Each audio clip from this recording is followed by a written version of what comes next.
Voilà, alors nous sommes à la procure avec Monseigneur Lafont, actuel évêque de Cayenne. Et pour ce livre donc, qui est sorti aux éditions du Rocher, coédition Édition du Rocher des Clés de Brouwer, le curé de Soweto. Alors vous, en fait, dans ce livre, c'est tout votre parcours que l'on suit avec vous depuis le début, depuis l'enfance, la jeunesse, la vocation, jusqu'à maintenant. Et avec évidemment en point d'orgue, en centre un peu d'expérience, cette période tout à fait passionnante où vous étiez en Afrique du Sud, au moment des événements, comme on dit, à Soweto.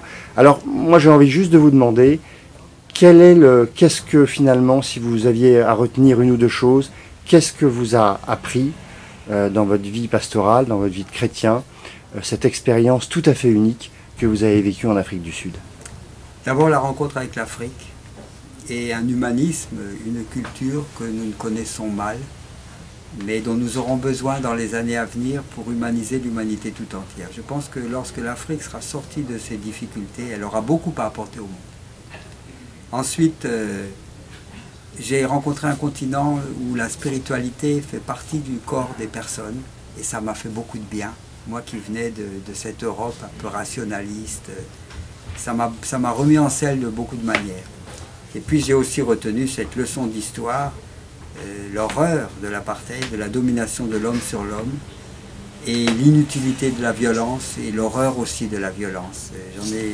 J'en ai acquis une conviction profonde, c'est qu'on ne règle bien les affaires, non pas par la violence, mais par le dialogue, par l'acceptation mutuelle.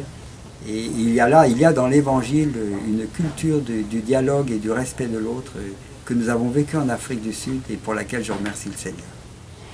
Et en tout cas, nous vous remercions du très beau témoignage que vous nous livrez, de la belle action que vous avez menée là-bas. Voilà. Je n'étais pas seul, vous imaginez. Merci beaucoup, Monseigneur Lafont. Pas de quoi.